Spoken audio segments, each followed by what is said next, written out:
Hey viewer, it's an eagle design we have generated there. I will take another eagle shape, change the pattern into that eagle shape.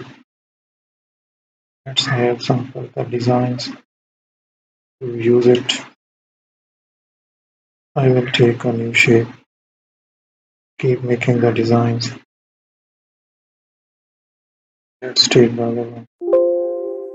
Using a paint, we will apply on it. Further, we will use the designs.